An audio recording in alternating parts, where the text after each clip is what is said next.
일본 정부의 구시대적 외교가 결국에는 일본을 사면초가로 몰아넣고 있다. 현재 일본 정부는 한국에 맹공을 퍼붓고 있습니다만 시대의 흐름을 읽지 못해서 호되게 당하고 있다는데요.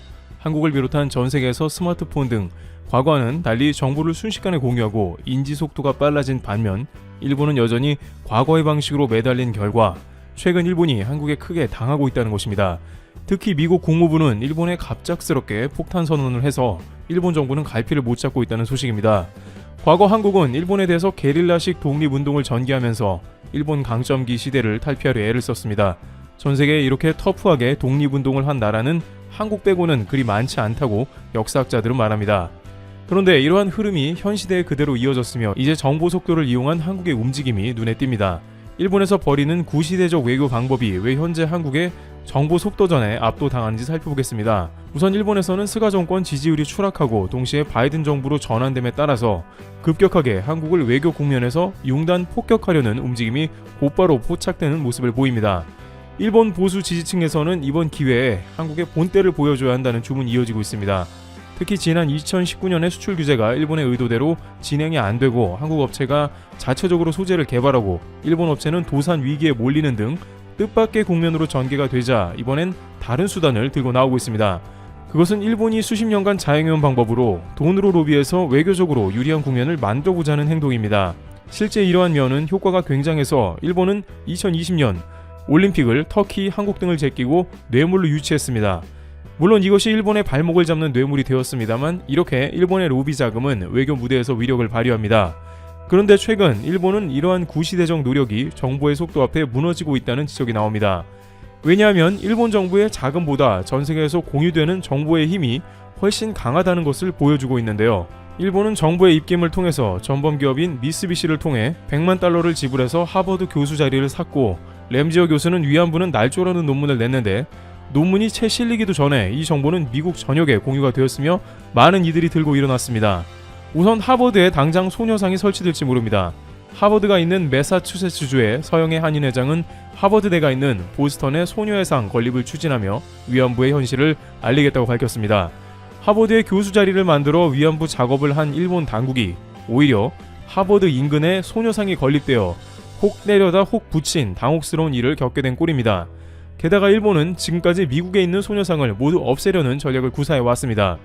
그러한 움직임이 2015년 오바마 정부가 도와준 위안부 협상이었고 일이 잘 풀리는 듯 했습니다.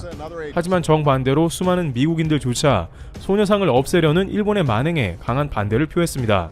그런 움직임은 미국에서 순식간에 공유되고 있습니다. 가디언즈 오브 갤럭시의 가모라를 연기해 유명한 할리우드 여배우 흥행 랭킹 2위인 조 셀다나는 자신의 인스타에 한국의 위안부 할머니 사진을 올리며 Say sorry, 사죄하라고 일본에 촉구했습니다. 미국에서 막대한 영향력을 가지고 있는 배우가 이러한 목소리를 낸다면 결과가 상당한데요. 왜냐하면 수많은 미국인들은 위안부의 존재조차 모르고 있습니다. 대부분은 그게 뭐야 이런 반응으로 위안부의 존재에 대해서 팬들끼리 묻고 그것은 과거의 일본의 엄청난 만행이라고 답을 서로 주고받습니다. 일부 팬들은 자세한 사진까지 첨부해서 일본이 과거사를 전혀 한국에 사죄하지 않고 있다고 말합니다. 과거 한국은 일제강점기 시대에 국제회의에 참석해 부당함을 알렸는데 그 누구도 들어주지 않았습니다만 이제는 한국에 가만히 있어도 헐리우드 대스타들이 나서서 일본의 부당함을 SNS를 통해서 밝히고 있으며 많은 이들은 진실을 알아가는 데 가까워져 가고 있습니다. 그런데 이것은 매우 일본에 치명적인 것이라는데요. 왜냐하면 미국 정부에서는 이렇게 국민들이 나서서 한번 여론을 조성하면 건드리기가 어렵다는 것입니다. 독일 소녀상도 독일 시민들이 들고 일어나자 베를린 구청장은 소녀상 철거를 명령 내렸다가 갑자기 태도를 180도 바꿨습니다. 따라서 미국 정부도 소녀상 문제에 대해서는 한국 쪽으로 완전히 돌아설 가능성이 높습니다. 한편 이렇게 최근 인터넷을 통해서 정보를 공유하면서 한국은 각종 어려운 상황에서 리더가 되어가고 있습니다. 현재 미얀마에서는 SNS를 통해서 자국의 어려움을 알리고 특히 한국 대사관 앞에 모여 도움을 요청 중입니다. 이에 한국에서는 미얀마 대사를 조치하는 등 다방면으로 국제사회의 문제를 해결하려고 노력하고 있는 상황이죠. 과거와 같이 강압적으로 문제를 해결하려는 정부는 더욱더 발붙일 곳이 없어진다는 흐름이 이어집니다. 일각에서는 중국이 클럽하우스라는 앱 하나 때문에 큰 곤란을 겪을 수 있다는 의견도 제기되고 있습니다. 중국 당국이 세계적으로 큰 인기를 끈 음성 기반 소셜미디어 클럽하우스 접속을 차단했지만 여전히 많은 중국인이 우회 수단을 찾아 클럽하우스를 이용하고 있다는 뉴스가 나왔습니다. 대만 중앙통신사에 따르면 중국이 클럽하우스 접속을 차단한 8일 이후에도 많은 중국 이용자가 클럽하우스에서 타 지역의 이용자들과 활발한 교류를 하고 있습니다. 당국이 만리 방화벽 더 그레이트 파이어월로 클럽하우스를 막았지만 많은 중국 이용자는 우회 접속을 돕는 가상 사설망 VPN을 활용해 여전히 클럽하우스에 들어옵니다.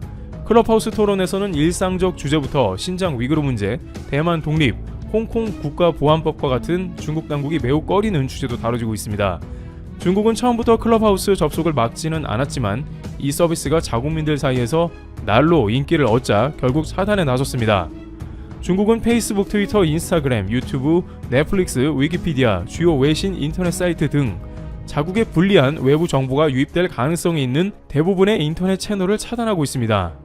중국은 VPN을 사용하는 이용자에 대해서 원화 250만원 가량의 벌금을 부과하고 있습니다만 최근 젊은이들이 클럽하우스를 이용해서 자유를 논하고 진실을 알아가려는 발걸음을 멈추기엔 역부족이라는 것입니다.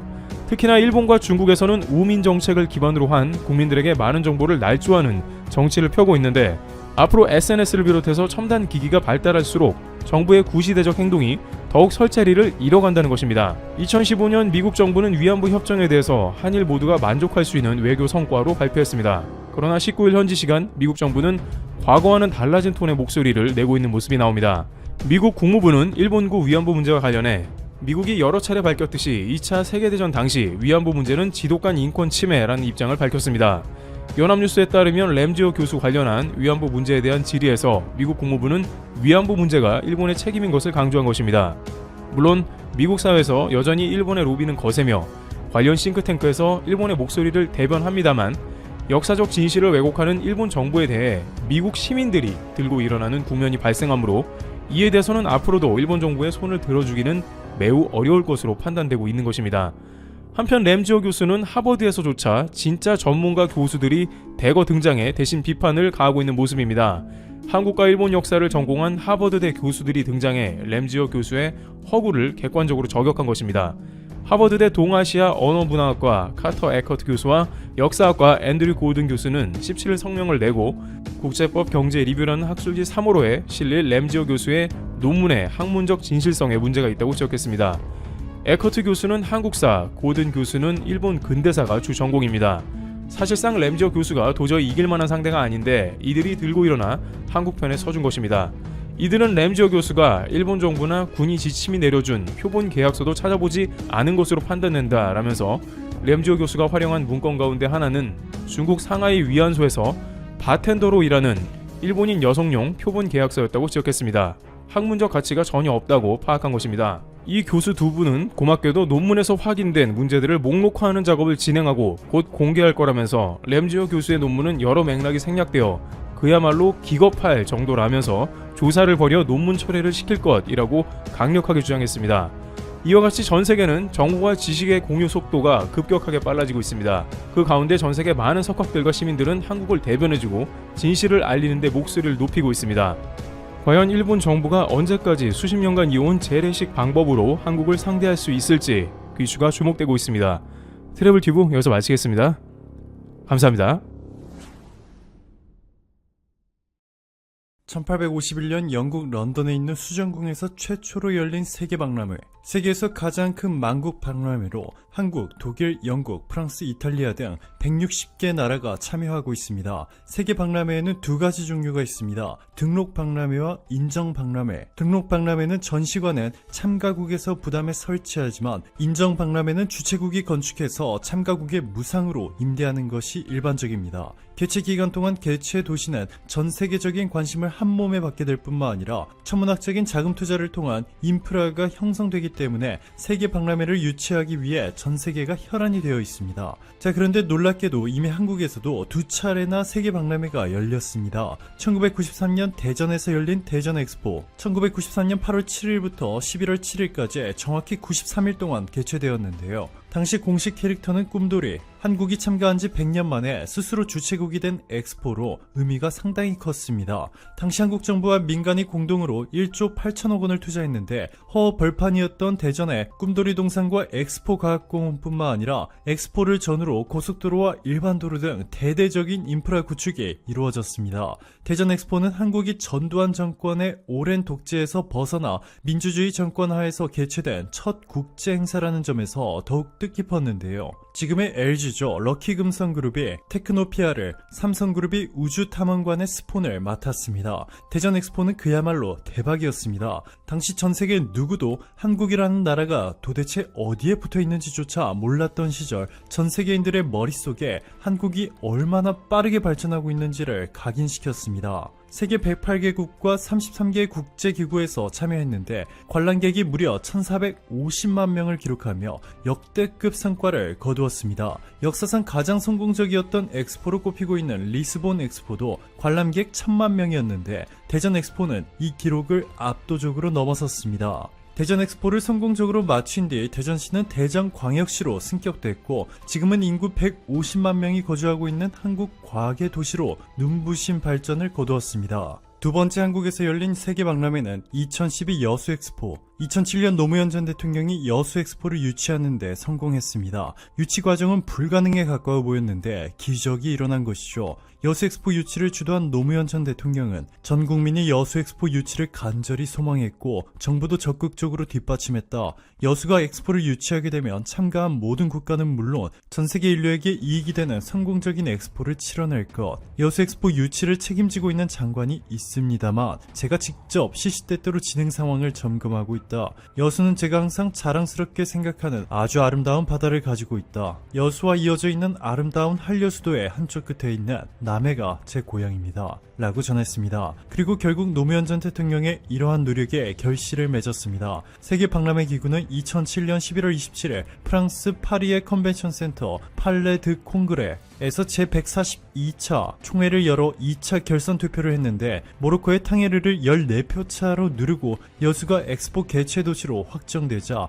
손에 땀을 쥔 채로 투표 결과를 기다리던 한국 참가단과 국민 응원단 600여 명의 일제히 태극기를 흔들며 만세를 불렀습니다. 전남 순천에서 온 국민 응원단 원씨는 너무 좋아 말이 안 나와요. 역사적 현장에 있을 수 있다는 것이 영광입니다. 전했고 여수 시민들은 여수 세계박람회 유치 우리가 해냈습니다. 라고 쓰여진 현수막을 흔들며 환호성을 질렀습니다. 과거 황량했던 바닷가에는 여수 엑스포타워를 중심으로 다양한 전시관 등 최첨단 전시시설들이 생겨났습니다. 박람회장 부지는 본 행사장만 97만 1000제곱미터, 장외주차장 44만 제곱미터, 사후 활용 부지 18만 2000제곱미터 등 총 159만 3000제곱미터에 달했습니다.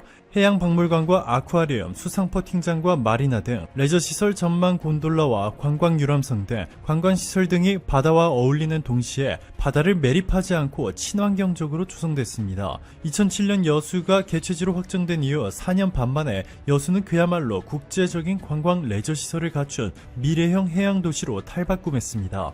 여수를 찾은 엑스포 관람객들은 여수 엑스포타워가 여수의 에펠탑이라며 극찬을 쏟아냈습니다. 남편과 함께 여수를 찾은 프랑스인 줄리 씨는 지난 3일간 이곳에서 묵고 내부에 있는 레스토랑에서 남편과 와인을 마셨는데 해상 숙소라 그런지 더 운치 있고 로맨틱한 시간을 보냈다 전했고, 러시아관 전시 담당자로 온 안드레이 씨는 쾌적한 시설과 아름다운 주변 풍광을 즐길 수 있어서 너무 만족스러웠다 전했습니다. 또한 여수를 찾은 800만 명이 넘는 전세계 관람객들은 박람회장이 여수 남동쪽 항구 지역인 마래산과 종고선 안에 쏙 담겨있는 형상으로 25만 제곱미터의 부지는 경사도 5% 미만의 평탄한 지역으로 환경훼손 없이 개발된 것을 보고 매우 놀라워했습니다. 자, 그리고 한국은 2030년에 부산에서 또 한 번 엑스포를 유치하기 위해 힘을 쏟고 있습니다. 일본이 2025년 오사카 엑스포를 유치하는 바람에 같은 동아시아 지역에서 연속해서 엑스포를 유치하는 것이 상당히 어려워진 것은 사실입니다.